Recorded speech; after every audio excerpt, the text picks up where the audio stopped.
నమస్తే welcome to magazine story నేను కవిత అధికారంలోకి వచ్చిన వారం రోజుల్లో అరాచకాలకు ఆంధ్రప్రదేశ్ ని వేదికగా మార్చారు 10-15 రోజులు గడిచే నాటికే బీహార్ పశ్చిమ బెంగాల్ ని దాటేసి హింసాత్మక రాష్ట్రం అనగానే ఏపీ గుర్తొచ్చేలా చేశారు ఇక నాటి నుంచి మొదలు పెడితే కూటమి పాలనా కేంద్రంగా ప్రతిరోజు ఆంధ్రప్రదేశ్ ప్రతిష్ట దిగజారుతూనే ఉంది తెలుగు జాతికి అపఖ్యాతి మూటగట్టి ఇవ్వాలని పంతం పట్టారేమో అన్నట్లుగా పాలన సాగిస్తూ వచ్చారు ఆలోచనలన్నీ ఆటవికం పాలన మొత్తం అరాచకం ఆచరణలో అంతా అసమర్థత ఆంధ్రప్రదేశ్ బ్రాండ్ ఇమేజ్ ని డ్యామేజ్ చేయటం నుంచి తెలుగు జాతి పరువు తీసే వరకు చెలరేగిపోతూనే వచ్చింది పచ్చముఠ ఇండిగో ఎపిసోడ్ తో పచ్చమూక టాలెంట్ మరోసారి ప్రపంచమంతా తెలిసింది దీనిపైనే ఇవాల్టి మ్యాగజైన్ స్టోరీ అంబేద్కర్ రాజ్యాంగాన్ని అవమానిస్తూ రెడ్ బుక్ రాజ్యాంగాన్ని నెత్తిన పెట్టుకున్నప్పుడు దేశ ప్రజలంతా ఉలిక్కిపడ్డారు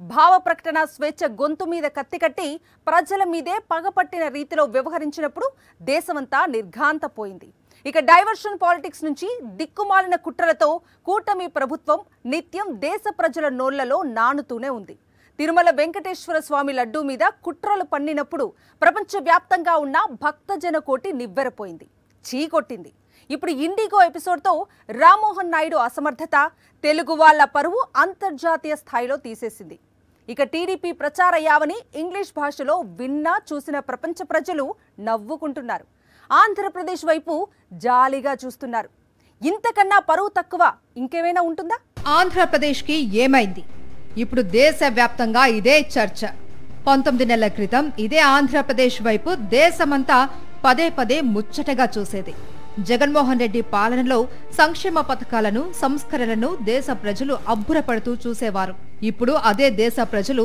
ఆంధ్రప్రదేశ్ పేరు చెబితే ఉలిక్కి పడుతున్నారు నివ్వెరపోతున్నారు భయపడుతున్నారు భారతదేశంలో అత్యంత ప్రశాంతమైన జీవనానికి పేరు పొందిన రాష్ట్రాలలో ఆంధ్రప్రదేశ్ ఒకటి అలాంటి ఏపీని బీహార్ పశ్చిమ బెంగాల్ రాష్ట్రాలను తలపించేలా మార్చేసింది పచ్చముఠ ఎన్నికల ఫలితాలు వచ్చిన క్షణం నుంచే హింసకు దిగాయి టీడీపీ శ్రేణులు ఆ తర్వాత కూటమి ప్రభుత్వం అధికారంలోకి వచ్చాక ఆటవిక పాలనకి తెరలేచింది అయితే ఆటవికం లేకుంటే అరాచకం అది కాదంటే పాలనలో అసమర్థత ప్రజల ప్రయోజనాలను వెక్కిరిస్తూ కుట్రలు కుతంత్రాలు డైవర్షన్ పాలిటిక్స్ ఇలా ఆంధ్రప్రదేశ్ ప్రతిష్టని దిగజారుస్తూ వచ్చారు ఆ తర్వాత తన రాజకీయ ప్రయోజనాల కోసం తిరుమల మహాప్రసాదం లడ్డూ చుట్టూ కుట్ర పన్నిన వేళ ప్రపంచవ్యాప్తంగా ఉన్న భక్తులు నిశ్చేష్టులయ్యారు ఏపీ గురించి తెలుగు జాతి గురించి నాడు కూడా చర్చ జరిగింది ఇప్పుడు తాజాగా ఇండిగో సంక్షోభంలో మంత్రి రామ్మోహన్ నాయుడు అసమర్థతని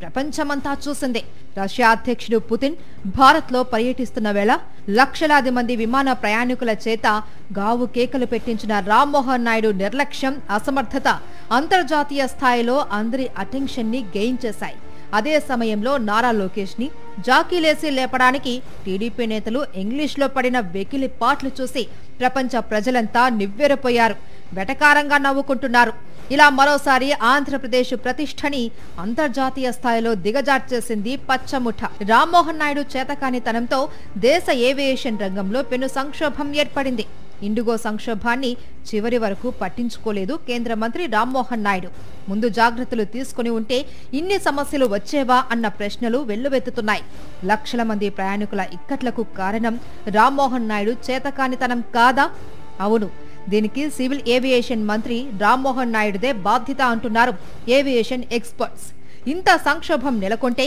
దీన్ని కూడా క్యాష్ చేసుకునే గలీజ్ పాలిటిక్స్ మొదలుపెట్టింది తెలుగుదేశం పార్టీ నారా లోకేష్ కి జాతీయ స్థాయిలో జాకీలేసి లేపడానికి చిల్లర ఎత్తుగడ వేసి దేశ ప్రజల ముందు పరువు పోగొట్టుకున్నారు పచ్చమూక అయినా టీడీపీ నేతలకు బుద్ధి రాలేదు నేషనల్ మీడియాతో మాట్లాడే వేళ దేశమే కాదు ప్రపంచమంతా చూస్తోంది అన్న ఇంగిత జ్ఞానం లేకుండా పోయింది ఆ తర్వాత కొమ్మారెడ్డి పట్టాభిరామ్ని రంగంలోకి దింపింది టీడీపీ తొలి పరాభవానికి రెండింతలు పరాభవం మూటగట్టుకోక తప్పలేదు టీడీపీకి ఇప్పుడు దేశవ్యాప్తంగా సామాజిక మాధ్యమాల్లో ఇదే పెద్ద చర్చగా నడుస్తుంది అర్నబ్ గోస్వామి అడిగిన ప్రశ్నలకు సమాధానం చెప్పలేక ఇద్దరు నీళ్లను నమిలారు తెలుగుదేశం పార్టీకి చెందిన రామ్మోహన్ నాయుడు విమానయాన మంత్రి శాఖ నిర్వహిస్తున్నారు ఆయన ఏం చేస్తున్నారు నెట్ ప్రాక్టీస్ చేస్తున్నారా అంటూ పట్టాభిని సూటిగా ప్రశ్నించారు సమస్యను తెలుసుకోవడానికి విమానయాన శాఖ మంత్రికి తాను ఫోన్ చేస్తే హలో హలో అంటూ ఫోన్ పెట్టేస్తూ ఉన్నాడని, ధైర్యం ఉంటే చర్చలో మంత్రి పాల్గొనాలి అంటూ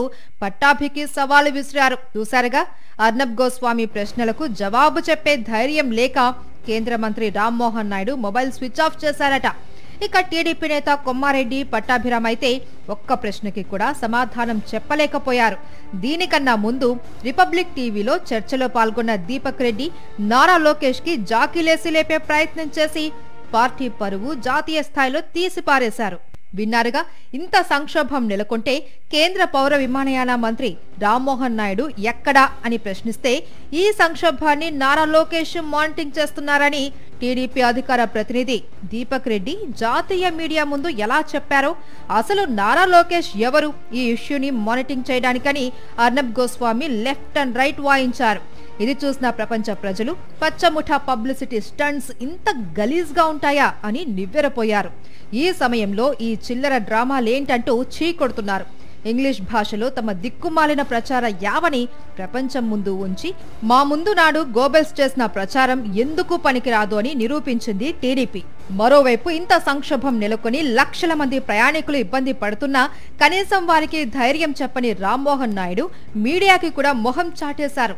అదే సమయంలో ఎల్లో మీడియాకి మాత్రం ఇంటర్వ్యూలు ఇచ్చి తమ అసమర్థతని, అరాచకాలను దాచిపెట్టడంలో ఎల్లో మీడియా పాత్ర ఎంతటిదో తేల్చి చెప్పారు. ఆంధ్రప్రదేశ్ ని గత 19 నెలలుగా తమ అరాచక పాలనతో అస్తవ్యస్తం చేసేసిన పచ్చమూక అటు రాష్ట్ర ప్రతిష్టని మంటగలపడంలోనూ ముందుంది. జాతీయ స్థాయి నుంచి అంతర్జాతీయ స్థాయి వరకు ఏపీ గురించి, తెలుగు ప్రజల గురించి చర్చ జరిగేలా, తెలుగు జాతి ప్రతిష్ట దిగజారేలా చేయడంలో పచ్చముఠా పరుగులు పెడుతోంది. తిరుమల లడ్డూ ప్రసాదం లభిస్తే సాక్షాత్తు ఆ శ్రీనివాసుడి ఆశీస్సులే అని భక్తజన కోటి భావిస్తుంది. చిన్న లడ్డూ ముక్క లభించినా ఆ వెంకటేశ్వరుడి కటాక్షం పొందినట్లు తన్మయం చెందుతారు భక్తులు. అలాంటి పవిత్ర లడ్డూ వైపు భక్తులంతా అనుమానంగా చూసే కుతంత్రానికి తెరతీశారు చంద్రబాబు. హిందూ సమాజంలో అనుమానపు బీజాలు నాటే నీచానికి ఒడిగట్టారు. వాడని నెయ్యితో ఒక కుట్ర, తయారు కాని లడ్డూతో ఒక కుతంత్రం, జరగని తప్పు మీద ఒక పన్నాగం, ఒక అబద్ధాన్ని 100 సార్లు చెబితే నిజమైపోతుంది అన్న కుటిల నీతి మీద దశాబ్దాలుగా బతుకుతోన్న చంద్రబాబు ఏకంగా ఆ వెంకటేశ్వర స్వామి మీదే అబద్ధాల ప్రచారానికి దిగిపోయారు. దేవదేవుడి వైభవం మీద మొదలుపెట్టిన ఆ విష ప్రచారాన్ని తన రాజకీయ ప్రయోజనాల కోసం మరింత విస్తృతం చేస్తుంది పచ్చముఠ. దేవుణ్ణే తమ కుట్రలోకి లాగేసిన పచ్చముఠాని చూసి ప్రపంచవ్యాప్తంగా ఉన్న భక్తజన కోటి చీకొడుతూనే ఉంది. ఈ అపచారాన్ని తెలుగు ప్రజలు ఎలా సహిస్తున్నారన్న చర్చ ప్రపంచమంతా సాగుతూనే ఉంది. రాజకీయ ప్రయోజనం కోసం ఎంతటికైనా దిగజారి కుట్రలు చేసే చంద్రబాబు ఏకంగా వెంకటేశ్వర స్వామి దివ్య ప్రసాదం పవిత్రత మీదే కుట్ర పన్నారు. ఆ కుతంత్రాన్ని ఇంకా కొనసాగిస్తున్నారు. ప్రపంచ వ్యాప్తంగా ఉన్న కోట్లాది మంది భక్తుల్లో అనుమాన బీజాలు నాటాలన్న కుట్ర, వైఎస్ఆర్సీపీని జాతీయ స్థాయిలో అప్రతిష్ట పాలు చెయ్యాలన్న కుతంత్రం, హిందూ సమాజంలో విద్వేషం రాజేయాలన్న పన్నాగం, తన రాజకీయ లబ్ధి కోసం ఆ భగవంతుణ్ణే నీచ రాజకీయాల్లోకి లాగిన చంద్రబాబుని దేశమంతా చీకొట్టింది. భక్తజన కోటి కన్నెర్ర చేశారు. ఆంధ్రప్రదేశ్లో ఈ తరహా పాలన సాగుతుందా అని దేశ ప్రజలంతా నివ్వెరపోయి చూశారు. ఏడుకొండలవాడికి ప్రపంచ వ్యాప్తంగా భక్తులున్నారు. అందుకే అంతర్జాతీయ స్థాయిలోనూ తెలుగు ప్రజల మీద నాడు చర్చ జరిగింది. ఇంత ఘోరానికి పచ్చముఠా పాల్పడినా తెలుగు ప్రజలు ఎలా సహిస్తున్నారన్న చర్చ అంతర్జాతీయంగా సాగింది. పచ్చముఠా పాపాలకు ఆంధ్రప్రదేశ్ ఇమేజ్ డ్యామేజ్ అయ్యింది. అయితే ఇప్పటికీ తిరుమల లడ్డూ కుట్రని పచ్చముఠా కొనసాగిస్తోంది. రాజకీయాలకు తిరుమల శ్రీవారి ఆలయాన్ని దూరంగా ఉంచాలన్న సుప్రీంకోర్టు సూచనను కూడా ప్రభుత్వం బేఖాతరు చేస్తూ దుష్ప్రచారానికి బరి తెగిస్తోంది. తిరుమల మీద తాము చేస్తోన్న కుతంత్రాలను చూసి ప్రపంచ వ్యాప్తంగా ఉన్న భక్త జనులు చీకొట్టిన తరువాత కూడా పచ్చముఠా తీరులో మార్పు రాలేదు. ఎల్లో మీడియా అండతో ప్రజల మెదళ్లని కలుషితం చేయడానికి విఫల కుట్రలు పన్నుతూనే ఉంది. తిరుమలలో ఏ నెయ్యి ట్యాంకర్ అయినా లడ్డూ ప్రసాదం తయారీ కేంద్రానికి వెళ్లాలంటే ఖచ్చితంగా ఆ నెయ్యిని టీటీడీ ల్యాబ్ పరీక్షించాల్సిందే. నాణ్యతా ప్రమాణాలు సరిగ్గా లేకపోతే వాటిని వెంటనే వెనక్కి తిప్పి పంపుతారు. పైగా కల్తీ నెయ్యి ఆరోపణలున్న ట్యాంకర్లు 2024 జూన్ జూలైలో వచ్చాయి. ఆ నెయ్యి లడ్డూ ప్రసాదంలో కలిసిందని టీడీపీ ఆరోపణలు చేస్తోంది. నిజానికి అప్పుడు అధికారంలో ఉన్నది చంద్రబాబే. ఆయన హయాంలో అదే రీతిలో జూలై నెలలో 4 ట్యాంకర్లు తిప్పి పంపారు. రోబస్ట్ ప్రొసీజర్ను మరొకసారి చూపిస్తూ, ఉన్న టీటీడీలో ఉన్న రోబస్ట్ ప్రొసీజర్ను మరొకసారి రిఫ్లెక్ట్ చేస్తూ చంద్రబాబు నాయుడు గారి హయాంలో కూడా అదే రీతిలో జూలై నెలలో 4 ట్యాంకర్లు తిప్పి పంపారు చంద్రబాబు నాయుడు హయాంలో. మళ్ళీ ఇది ఆశ్చర్యం, ఇక్కడ చూడండి కొంచెం, మళ్ళీ ఆ ట్యాంకర్లు ఆగస్టులో తిరిగి వచ్చాయని ఎవడు ముఖ్యమంత్రి అప్పుడు? ఆయనే కదా. ఎవరిది ప్రభుత్వం? ఆయనే కదా. మళ్ళీ ఆ ట్యాంకర్లు ఆగస్టులో తిరిగి వచ్చాయని, లడ్డూ ప్రసాదంలో వాటిని వాడారని మొన్న రిమాండ్ రిపోర్ట్లో సిట్ రాసింది. మరి ఎవరిని బొక్కలో వేయాలా? ఒకవైపు అరాచక పాలన, మరోవైపు దేవుడంటే భయం భక్తి లేకుండా చంద్రబాబు చేస్తోన్న కుట్రలు, ఇప్పుడు ఇండిగో సంక్షోభం అన్నీ కలిసి తెలుగు జాతి కీర్తిని అపఖ్యాతి పాలు చేస్తున్నాయి. ఆంధ్రప్రదేశ్ వైపు ప్రపంచ ప్రజలు జాలీగా చూసే పరిస్థితి తీసుకొచ్చాయి. తమ అరాచక ఆలోచనలతో, ఆటవిక పాలనతో, అసమర్థతతో అంతర్జాతీయ స్థాయిలో తెలుగువారి పరువు తీసిపారేస్తున్నారు. ఇండిగో సంక్షోభం కేంద్రంగా టీడీపీ పబ్లిసిటీ స్టంట్స్ చూసి ప్రపంచ ప్రజలు గేలి చేస్తున్నారు. కానీ చంద్రబాబు అండ్ కో చేసిన స్కామ్లు, ఆటవిక పాలనతో ఆంధ్రప్రదేశ్ ఇమేజ్ అంతర్జాతీయ స్థాయిలో ఎప్పుడో డ్యామేజ్ అయిపోయింది. మీకు గుర్తుందా? అమరావతి నిర్మాణంలో సింగపూర్ ప్రభుత్వాన్ని భాగస్వామ్యం చేస్తామంటూ చంద్రబాబు, లోకేష్ సింగపూర్ వెళ్లారు. 5 రోజులు కింద మీద పడ్డారు. మీకో దండం అని సింగపూర్ ప్రభుత్వం మొహమాటం లేకుండా మొహం మీదే చెప్పేసింది. ఎందుకంటే పచ్చముఠ అవినీతి బాగోతాలు దేశం దాటేశాయి. మరి అలానే ఈ ఏడాదిలోనే దావోస్ సమిట్కి వెళ్లారు. చంద్రబాబుని ఒక రేంజ్లో లేపుతూ ఎప్పటిలానే ఎలో మీడియా దిక్కుమాలిన రాతలన్నీ రాసేసింది. కోట్ల రూపాయల ప్రజాధనం ఖర్చు పెట్టి 3 రోజులు దావోస్లో తిష్టవేసి చివరకు ఒట్టి చేతులు ఊపుకుంటూ తిరుగు ప్రయాణమయ్యారు తండ్రి కొడుకులు. ఏపీలో అరాచక పాలన చూసిన ప్రపంచ పారిశ్రామికవేత్తలు రూపాయి కూడా పెట్టుబడి పెట్టడానికి ముందుకు రాలేదు. ఇప్పుడు ఇండిగో సంక్షోభంతో మరోసారి అంతర్జాతీయ స్థాయిలో తెలుగు జాతి పరువు తీసేసింది పచ్చమూక. చంద్రబాబు అన్కో అవినీతి, కుట్రలు, అసమర్థత కారణంగా ఆంధ్రప్రదేశ్ పరువు అంతర్జాతీయ స్థాయిలో పోతూనే ఉంది. తెలుగు జాతి ఖ్యాతి తగ్గుతూనే ఉంది. తిరుమల లడ్డు మీద కుట్ర, ఇండిగో సంక్షోభం మాత్రమే కాదు, అంతర్జాతీయ స్థాయిలో ఏపీ బ్రాండ్ ఇమేజ్ ని డ్యామేజ్ చేసిన ఘటనలు చాలానే ఉన్నాయి. ఈ ఏడాది ఆగస్టు నెలలో అమరావతి నిర్మాణంలో సింగపూర్ ప్రభుత్వాన్ని భాగస్వామ్యం చేయడం, ఈ 2 లక్ష్యాలను సాధిస్తామంటూ నానా హంగామా చేసి సింగపూర్ పయనమయ్యారు చంద్రబాబు, లోకేష్. 5 రోజుల పర్యటనలో పైసా పెట్టుబడి రాలేదు. అక్కడితో అయిపోలేదు. మీకో నమస్కారం అని సింగపూర్ ప్రభుత్వం మొహం మీదే చెప్పేసింది. అమరావతి పేరిట చంద్రబాబు దోపిడీని చూసి ఇప్పుడు సింగపూర్ కూడా ఆ మరకం మా కొద్దు అని ససేమిరా అంది. అమరావతి పునాదులను కుంభకోణాలు, స్కామ్లతో మొదలుపెట్టిన చంద్రబాబు ఇప్పుడు కూడా దాన్ని కొనసాగిస్తూ ఉండటంతో చంద్రబాబు ప్రతిపాదనలకు నో అంటూ ఆయన ముఖం మీదే సింగపూర్ చెప్పేసింది. దయచేసి తమను ఆ గబ్బులోకి లాగొద్దు అని చెంప చెల్లుమనిపించేలా తన వైఖరిని స్పష్టం చేసింది. 2018లో అమరావతి పేరిట చంద్రబాబు మొదలుపెట్టిన అవినీతి ఇప్పుడు కూడా జోరుగా సాగుతూ ఉండటం సింగపూర్ సర్కార్ దృష్టిలోనే ఉంది.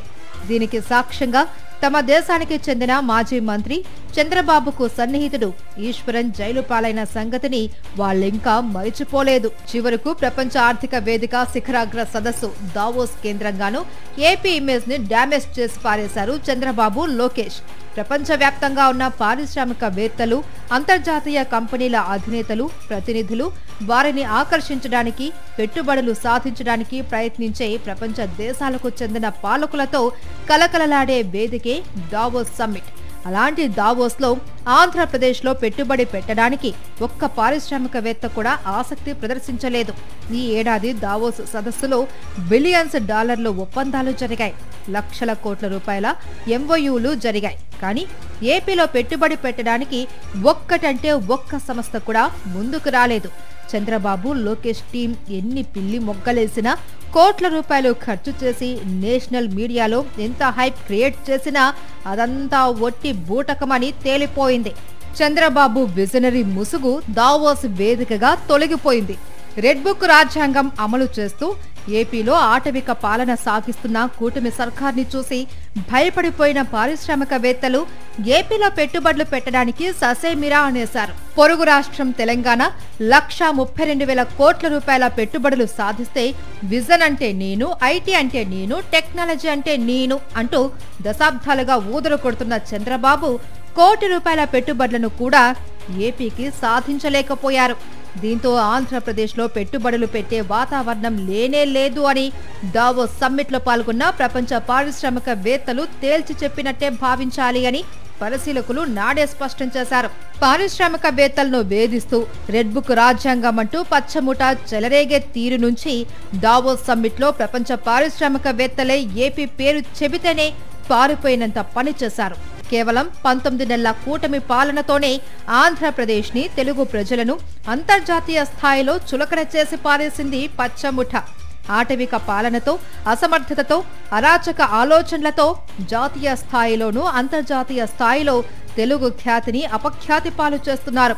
ఇప్పుడు ఇండిగో సంక్షోభంతో మరోసారి ఏపీ మీద, తెలుగు ప్రజల మీద చర్చ మొదలైంది. దీంతో రాబోయే 3.5 ఏళ్లలో ఇంకెంతగా ఆంధ్రప్రదేశ్ పరువు, ప్రతిష్టలను దిగజారుస్తారో అన్న ఆందోళన తెలుగు ప్రజల్లో కనిపిస్తోంది. ఇది వాళ్ళ మ్యాగజైన్ స్టోరీ. మరో ఇంట్రెస్టింగ్ టాపిక్ తో మళ్ళీ కలుద్దాం. Until then stay tuned to Sakshi.